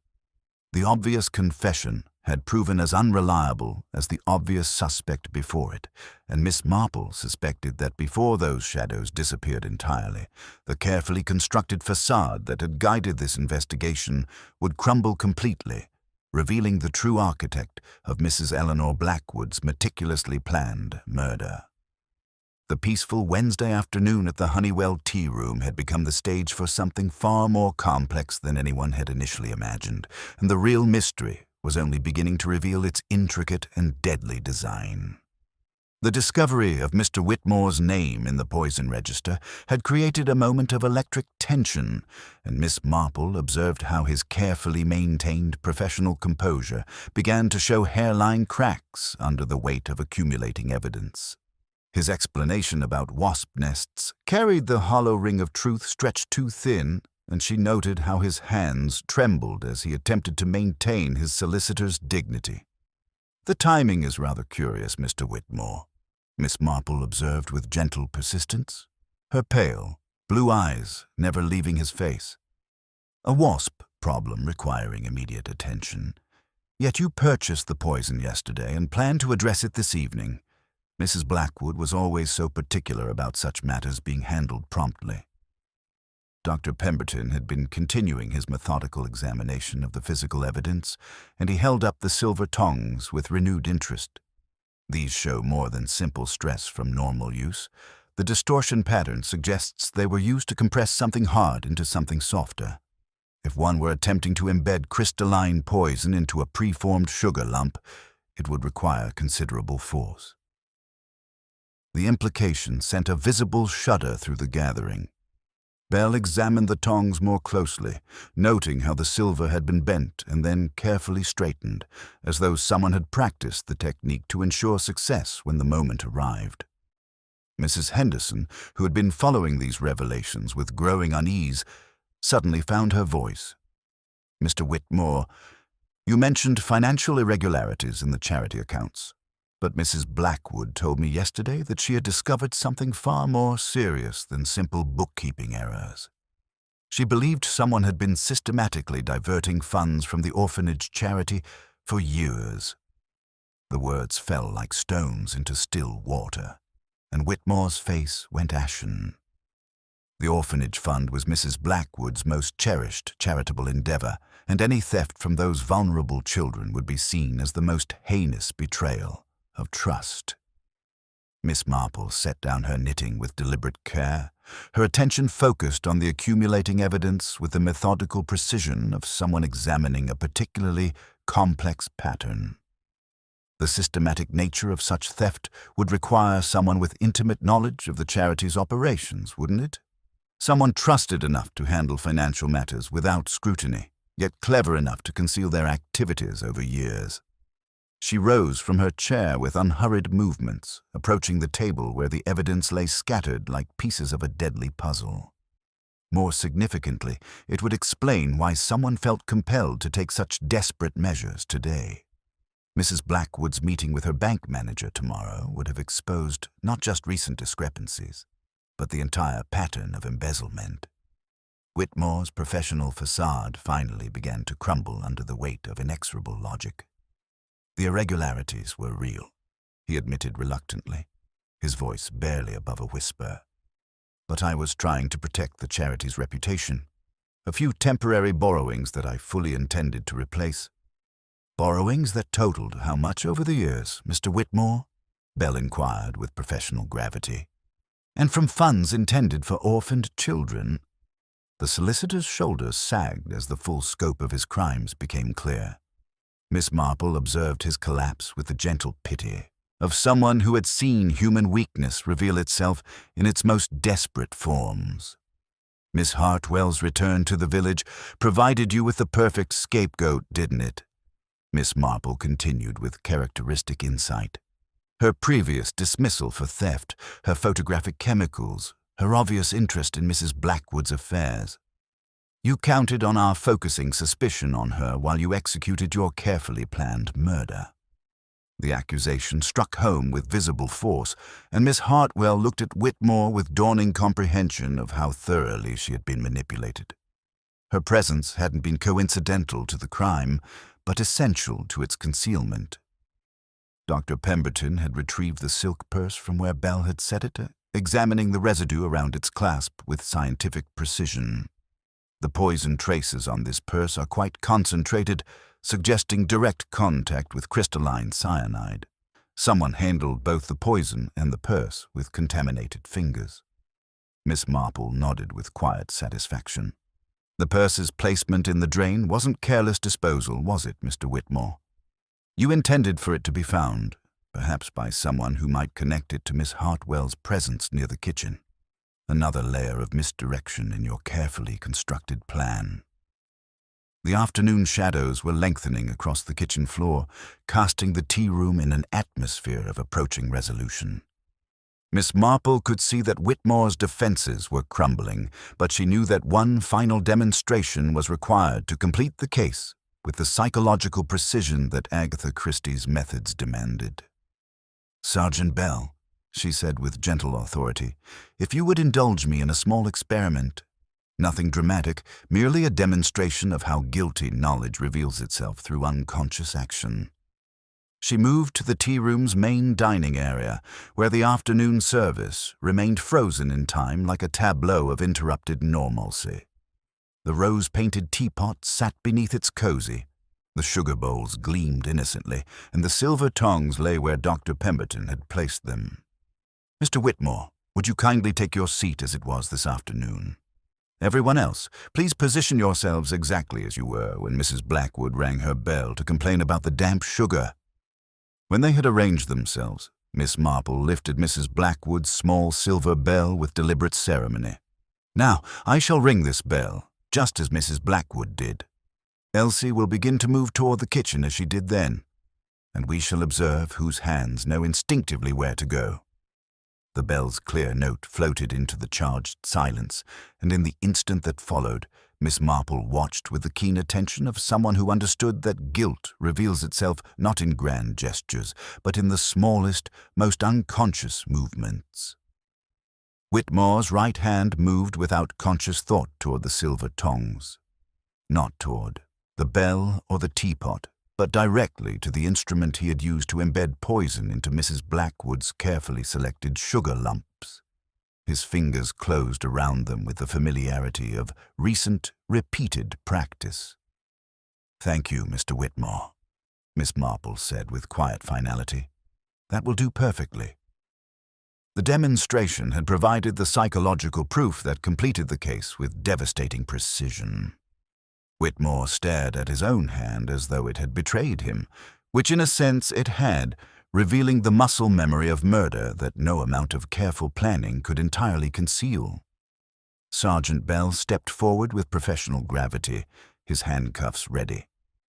"Geoffrey Whitmore, I arrest you for the murder of Mrs. Eleanor Blackwood and the systematic embezzlement of charitable funds intended for orphaned children." As Whitmore was led away, his carefully constructed world of respectability crumbling around him, Miss Marple reflected on how the most meticulously planned crimes often revealed themselves through the very precision that made them possible. The peaceful Wednesday afternoon at the Honeywell Tearoom had become the stage for a tragedy born of greed, desperation, and the fatal assumption that human nature could be manipulated as easily as financial accounts. The village would remember this day for years to come, and the tea-room would forever bear the invisible stain of betrayal and murder. But justice had been served with the gentle, inexorable precision that characterized Miss Marple's particular genius for understanding the darkest corners of the human heart. The arrest of Geoffrey Whitmore marked the end of the investigation, but only the beginning of St. Mary Mead's reckoning with the afternoon's revelations. As Sergeant Bell completed the formal procedures, the tea-room remained suspended in that peculiar stillness that follows the exposure of carefully hidden truths. The rose-painted teapot sat beneath its cozy, now a silent witness to murder, while the silver tongs bore their subtle distortions as testimony to the practice sessions Whitmore had conducted in private, perfecting his deadly technique. Miss Marple's gentle questioning had exposed the full sophistication of Whitmore's plan, a scheme that relied not on complex mechanics, but on intimate knowledge of human nature and village routines. During his frequent visits to discuss the charity accounts, he had deliberately dampened the sugar in Mrs. Blackwood's designated bowl, knowing her exacting standards would guarantee its replacement. The timing had been crucial, requiring him to position himself near the kitchen during Elsie's bowl exchange, when he could press crystalline cyanide into a single sugar lump using the very tongs that now bore evidence of his practice. Dr. Pemberton's examination confirmed the methodical precision of the crime. The concentration of poison had been calculated to ensure swift death, while the contaminated silk purse, disposed of in the drain, was intended as another layer of misdirection toward Miss Hartwell. Even the chemist's paper from Mr. Granby's shop had been carefully planted, its blue tint and herringbone texture designed to implicate someone with local access rather than Miss Hartwell's legitimate purchase from market brought-in. Miss Cummings sat in stunned relief, her earlier terror having given way to the hollow exhaustion that follows reprieve from disaster. The financial irregularities that had seemed to condemn her were revealed as deliberate manipulations, with Whitmore having pressured her to make corrections to entries she didn't fully understand. Mrs. Henderson, demonstrating the practical compassion that had made her tea-room a village institution, approached the trembling woman with characteristic directness. "You'll stay in the cottage tonight, Vera," she said in the same tone she used for burnt scones and cracked saucers. "We'll sort the accounts with Mr. Whitmore's clerk in the morning. There's nothing you've done that cannot be set right." It was forgiveness built from work and habit, the kind of practical mercy that held communities together during their darkest moments. Miss Hartwell faced a more complex reckoning. While cleared of murder, her presence had been manipulated to provide the perfect cover for Whitmore's crime. Her photographic chemicals and detailed observations had created an elaborate smoke screen, while her previous dismissal for theft made her an ideal scapegoat. She stood before Miss Marple with defensiveness stripped away, promising to make restitution for her past crimes and abandon the book that had grown sour in her hands. The revelation of Whitmore's systematic embezzlement from the orphanage fund struck the community like a secondary blow. Over years of managing charitable accounts, he had developed increasingly sophisticated methods of diverting funds while maintaining scrupulous appearances. The betrayal cut deeper than simple theft, representing a violation of trust toward the most vulnerable members of their society. When the Honeywell Tearoom reopened a week later, Mrs. Henderson had attended to every detail with characteristic efficiency. The shattered teacup had been replaced, Mrs. Blackwood's table repositioned slightly, and fresh flowers adorned each surface. Yet the atmosphere bore invisible changes that no amount of cleaning could address. The comfortable predictability that had characterized their Wednesday afternoons had been replaced by a subtle wariness, conversations more hushed, glances more measuring. Miss Marple returned to her customary corner table, observing how the village processed its collective shock. Faces that had once held casual trust now carried new questions about the facades that respectability could conceal. The carefully cultivated image of St. Mary Mead as a bastion of quiet virtue had been irrevocably altered, though not destroyed. As twilight gathered beyond the diamond-paned windows, Miss Marple reflected on the afternoon's lessons about human nature and the dangerous consequences of unchecked ambition. Whitmore's crime had succeeded not through brilliance, but through the exploitation of trust and routine, the very elements that made village life possible. He had counted on his neighbors, seeing only what he offered them: a timid secretary with blotted books, a tarnished visitor with suspicious chemicals, anyone but the respected solicitor, whose word had never been questioned. The real tragedy, she understood, lay not in the cleverness of the deception, but in its necessity. Whitmore had forgotten that people were not sums to be arranged, but histories to be read, that habits spoke as clearly as signatures in a register. His confidence in manipulating others had blinded him to the possibility that someone might notice the small inconsistencies that revealed guilt. Time would eventually heal the deepest wounds, Miss Marple knew, but the village would carry invisible scars from this betrayal. New memories would overlay the painful ones, yet somewhere beneath the chintz and lemon slices and polite inquiries, a new caution would hum, a reminder that respectability was a garment that could be tailored to conceal the most dangerous intentions. As she gathered her knitting and prepared to return to her cottage, Miss Marple considered the delicate balance that governed human communities. Evil might visit them, but it need not define them. The tea room would continue to serve its neighbors, Mrs. Henderson would maintain her standards, and the village would adapt as villages always did, absorbing tragedy while preserving the essential decencies that made life bearable. The peaceful Wednesday afternoon at the Honeywell Tearoom had ended in justice served and truth revealed, though at a cost that would resonate through St. Mary Mead for years to come. Walking home through streets that seemed somehow changed, Miss Marple reflected that the heart was indeed a complicated engine, running well enough on kindness when given the chance, but taking to strange fuels when deprived of proper care. In such moments, one needed only to watch for the telltale signs, the faint, bitter scent that revealed where darkness had taken root in the most unlikely places. The gentle clicking of her knitting needles faded into the evening air as she disappeared into her cottage, leaving behind a village forever marked by the knowledge that even in the most tranquil settings, human nature remained an unpredictable and sometimes deadly force. Yet in that same knowledge lay wisdom, the understanding that vigilance and compassion must walk hand in hand if communities were to survive the inevitable storms that tested their foundations.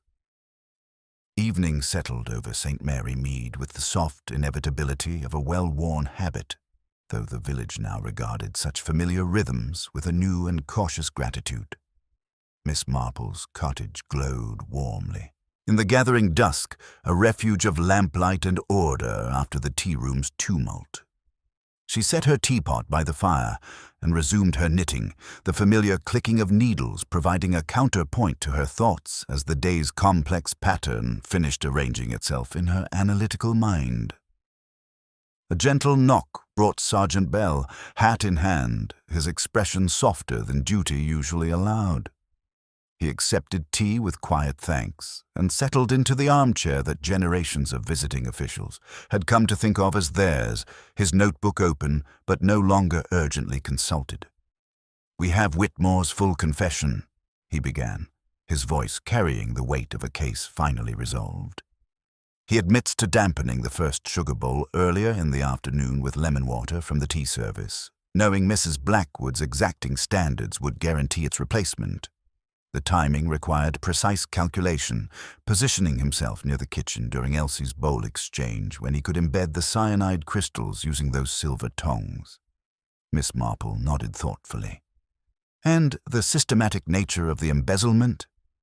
Over 7 years, nearly £3,000 diverted from various charitable funds, Bell replied grimly. The orphanage fund suffered the worst losses, with money intended for winter clothing and educational supplies finding its way into his private investments. He used his position as trusted solicitor to manipulate accounts while maintaining that impeccable reputation for probity. The scope of the betrayal sent a visible shudder through even Miss Marple's composed demeanor. She had seen human nature reveal its darkest corners before, but the calculated exploitation of charitable funds intended for orphaned children represented a particularly heinous violation of community trust. When Bell departed, the cottage fell into thoughtful quiet, soon interrupted by hesitant footsteps on the garden path. Miss Cummings appeared at the door, windblown and pale, clutching the leather-bound ledger like a talisman against further disasters. "I didn't know where else to go," she whispered, her voice barely audible above the evening's gentle sounds. "Mrs. Henderson says I must stop shaking and focus on practical matters, which seems sensible, but my hands still tremble when I think about how close I came to being charged with murder." Miss Marple guided her to the hearth with characteristic gentleness. "Tea first, dear. Understanding later. The shock will pass, though the lessons learned should remain." As they sat companionably while the kettle sang, Miss Cummings opened the ledger with careful fingers, smoothing pages that told the story of her unwitting manipulation. "Mr. Whitmore said I ought to recopy certain entries for clarity, that the bank preferred consistent handwriting to multiple volunteers' contributions. When I blotted a figure, he suggested writing over it cleanly. I thought it merely tidy." "It was very tidy indeed," Miss Marple observed, examining the alterations with her keen eye. "Too tidy to be entirely your work. You habitually press harder on downstrokes, and these corrections show a lighter touch entirely. He exploited your good intentions and natural desire for accuracy." The evening brought one more visitor before the hour grew late. Miss Hartwell stood in the doorway like a penitent traveler, her usually immaculate appearance disheveled by the day's revelations, and her notebook conspicuously absent from her hands. "I wanted to apologize for many things," she began, then faltered before continuing with visible effort. "I thought I had come to write about truth, yet I began by concealing my own identity and motivations. Mr. Whitmore recognized me at the inn on my first day and encouraged my observations, knowing exactly what I was seeking and ensuring I looked where he wished me to look." Miss Marple's gentle response carried the wisdom of someone who had witnessed human frailty in all its forms. "When you worked at the tea room years ago, you were very young and gave in to small temptations that cost you dearly. That is how the hardest lessons come to us. Mr. Whitmore saw your vulnerability and exploited it as thoroughly as he did Miss Cummings's conscientiousness. In the days that followed, St. Mary Mead began the delicate process of healing from wounds that went deeper than a single afternoon's tragedy. The Honeywell Tearoom reopened with Mrs. Henderson's characteristic attention to detail, yet the atmosphere bore subtle changes that no amount of fresh linen and polished silver could entirely dispel.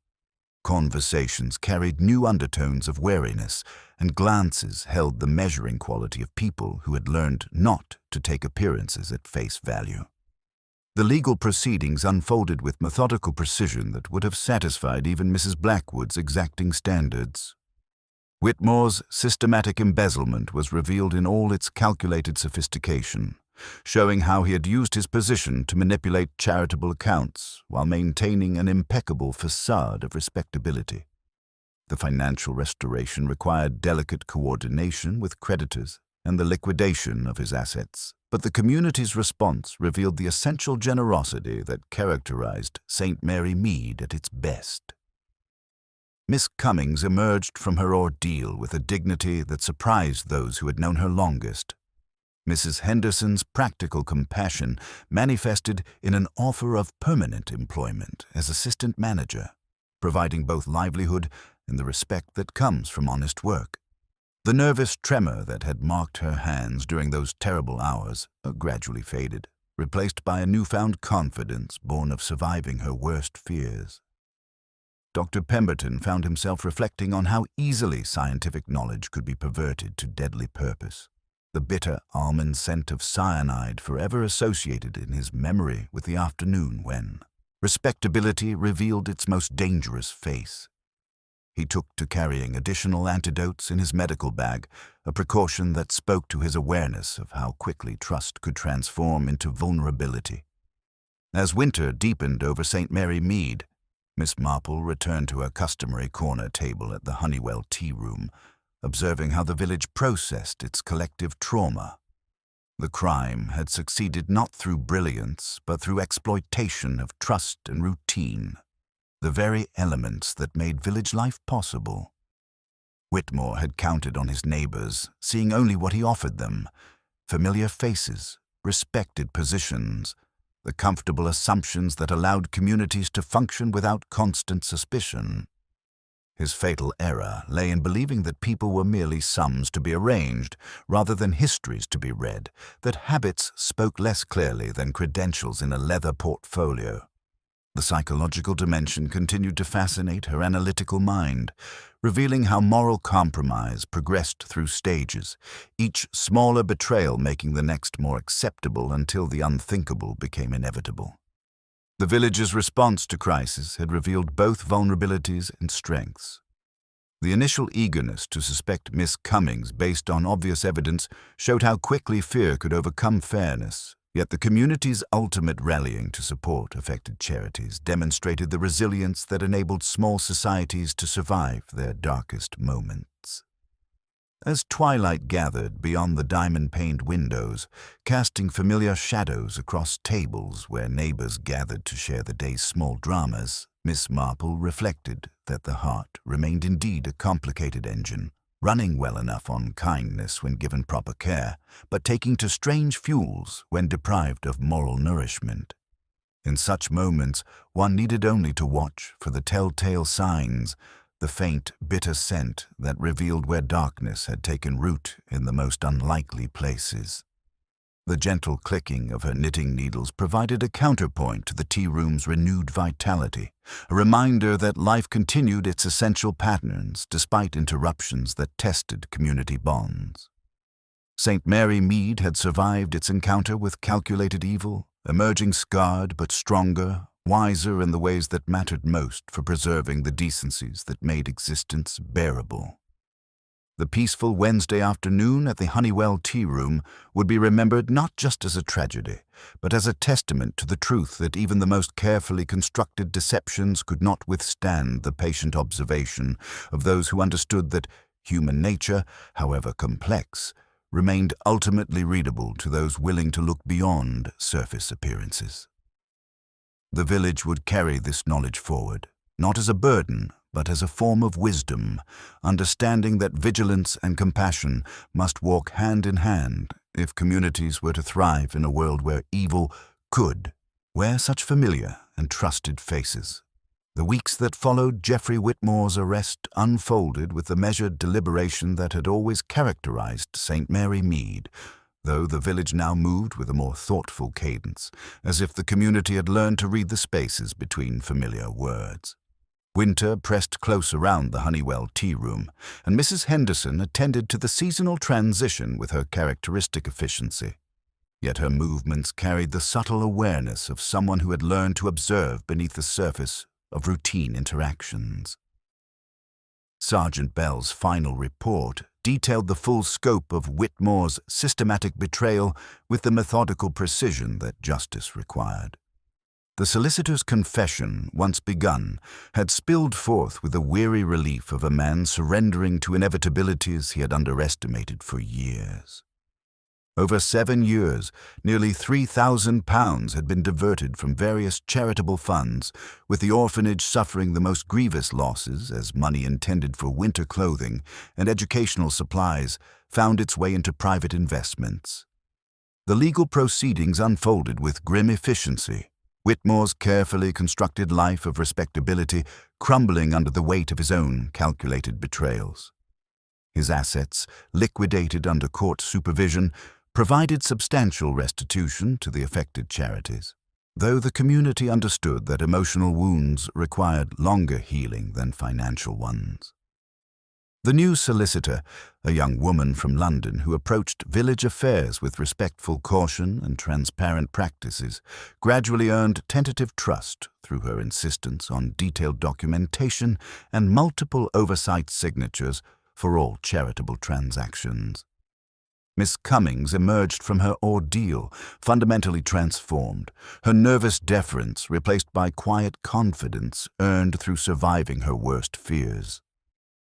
Mrs. Henderson's offer of permanent employment as assistant manager provided not merely livelihood, but the respect that comes from honest work, performed with skill.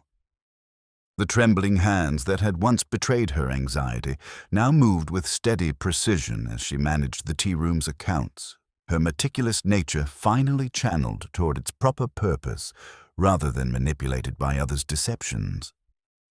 Dr. Pemberton found himself forever altered by the clinical precision of the murder he had helped uncover. The bitter almond scent of cyanide remained associated in his memory with that terrible afternoon when respectability revealed its most dangerous face. Yet his commitment to healing had deepened rather than diminished. He began advocating for stricter protocols regarding the sale and storage of dangerous chemicals, carrying additional antidotes in his medical bag as a practical reminder of how quickly trust could transform into vulnerability. Miss Hartwell departed St. Mary Mead with promises of restitution fulfilled and a reformed understanding of her own motivations. Her abandoned book project served as a reminder that truth required honesty from its chroniclers, and her willingness to confront past deceptions offered a form of redemption that impressed even those most suspicious of her presence. She had learned, as she told Miss Marple in their final conversation, that she had been hunting approval with her camera rather than truth, and had resolved to find contentment in accuracy rather than drama. The Honeywell Tearoom gradually reclaimed its role as the village's social heart, though conversations now carried new undertones that revealed heightened awareness of the complexities beneath familiar facades.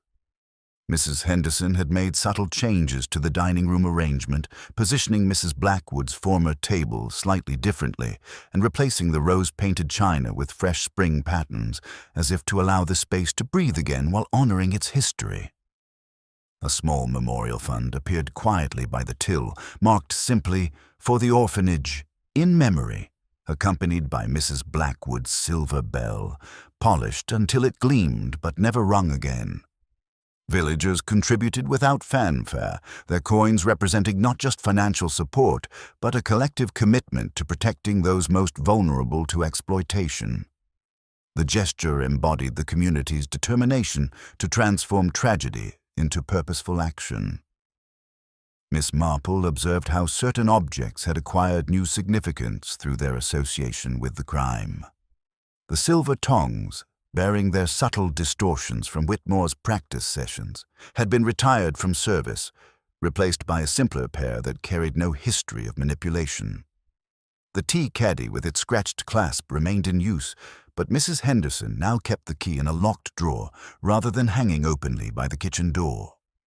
These small changes spoke to lessons learned without paranoia embraced, practical adjustments that acknowledged vulnerability while preserving the essential trust that made community life possible. The village had neither forgotten nor entirely forgiven, but had found that middle ground where wisdom resided, understanding that human nature remained capable of both great evil and remarkable resilience. As winter deepened and the afternoon light slanted through the diamond-paned windows with familiar warmth, Miss Marple returned to her customary corner table, her knitting needles clicking with the gentle rhythm that had provided counterpoint to so many village dramas. She reflected on how Whitmore's crime had succeeded not through brilliance, but through exploitation of the very trust and routine that made village life possible. Yet the community's response had revealed both essential vulnerabilities and fundamental strengths. The psychological dimensions of the case continued to fascinate her analytical mind. Whitmore's fatal error had been believing that people were merely sums to be arranged, rather than histories to be read, that habit spoke less clearly than credentials in leather portfolios. His confidence in manipulating human nature had blinded him to the possibility that someone might notice the small inconsistencies that revealed guilt, the unconscious movements that betrayed practiced deception. The village's initial eagerness to suspect obvious targets had shown how quickly fear could overcome fairness, yet their ultimate rallying to support affected charities demonstrated the resilience that enabled small societies to survive their darkest moments. Trust, once freely given, was now earned through demonstration rather than assumption, and in that earning lay a deeper, more durable foundation for community life. As evening approached and the tea room prepared for its familiar closing rituals, Miss Marple gathered her belongings with the quiet satisfaction of someone who had witnessed both human nature's darkest corners and its capacity for renewal. The peaceful Wednesday afternoon at the Honeywell Tearoom would be remembered not merely as tragedy, but as testament to the truth that even the most carefully constructed deceptions could not withstand patient observation guided by understanding of human complexity. Walking home through streets that had regained their essential tranquility while retaining hard-won wisdom, Miss Marple reflected that justice, like her knitting, required patience and attention to detail. Complex patterns emerged only through careful observation and willingness to unravel what appeared finished when the design proved flawed. The heart remained indeed a complicated engine, but one that ran well enough on kindness when given proper care, resilient enough to survive occasional contamination that tested its fundamental mechanisms. St. Mary Mead had survived its encounter with calculated evil, emerging scarred but stronger, wiser in the ways that mattered most for preserving the decencies that made existence bearable. The village would carry this knowledge forward, not as burden, but as practical wisdom, understanding that vigilance and compassion must walk hand in hand if communities were to thrive in a world where evil could wear such familiar and trusted faces. In her cottage, as the kettle sang and firelight danced across cream-colored wool, Miss Marple counted stitches with the quiet precision of someone who understood that error, left unchecked, multiplies, but that correction, patiently applied, makes fabric stronger than before. The gentle clicking of her needles provided a final counterpoint to the day's reflections, a reminder that life's essential patterns continue despite interruptions that test but ultimately strengthen the bonds holding communities together through their darkest and brightest hours alike. Spring arrived in St. Mary Mead with the gentle persistence of hope returning to familiar places, and Miss Marple found herself once again at her customary corner table, observing how winter sunlight lay pale upon the Honeywell Tearoom, the kind of light that finds dust motes and makes them honest. The rose-painted teapot had been retired. In its place, a simple white service gleamed, all smooth lines and no romance, while Mrs. Henderson moved with her old assurance, though she paused now and then as if listening for echoes that no one else heard. Miss Cummings appeared from the kitchen carrying a silver tray, her hands steady and sure as she served the afternoon's regular patrons. The nervous tremor that had once betrayed her anxiety had been replaced by quiet confidence earned through surviving her worst fears. Her transformation from frightened secretary to capable assistant manager served as a gentle reminder that human nature, however tested, retained remarkable capacity for renewal when given proper support. The legal proceedings had concluded with methodical precision. Whitmore's confession had been accepted by the court, the charities made whole through asset liquidation, and Miss Hartwell's quiet restitution arranged before her equally quiet departure. The village would go on, as villages do, new vigilance threaded through old custom. The small memorial fund by the till, with Mrs. Blackwood's polished silver bell silently presiding, had grown into a substantial contribution that ensured the orphanage children received not just necessities but small luxuries that spoke to community care. It had all been, Miss Marple reflected, a pattern that only emerged once the small stitches were counted. The sugar made deliberately damp, guaranteeing replacement, the chemist's paper planted as misdirection, the tongs bent by practice sessions, the silk purse thrust into the drain by design, the cyanide purchased under respectable pretense. Each piece alone explained something. Together they revealed calculated intent. When the bell rang, and guilty hands reached instinctively for familiar tools, it was the most human evidence of all that completed the deadly design. Dr. Pemberton nodded gravely as he passed, acknowledging that medicine could not cure every ill, nor science alone unravel how evil came to be. Precautions had their place, locked keys, additional antidotes, transparent procedures. So did kindness, and the community had learned to balance both. The village had neither forgotten nor entirely forgiven, but had found that middle ground where wisdom resided. Trust, once freely given, was now earned through demonstration rather than assumption, creating a deeper foundation for community life. Conversations carried new awareness of complexities beneath familiar facades, yet the essential warmth that made St. Mary Mead a true community had not only survived, but strengthened. Miss Marple gathered her knitting as the clock chimed the hour, reflecting that people, like the faint frost on the hedge outside, revealed their true patterns when touched by small, cold truths.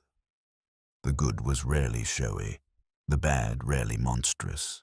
It was habit that betrayed us, and habit that saved us, if we let it. She stepped into the clear air of St. Mary Mead, the village restored to itself. Not innocent, but sound. Behind her, cups touched saucers, conversation rose and fell, and life, having been tested by deadly malice, resumed its gentle, watchful course with the quiet strength that characterized the best of human nature.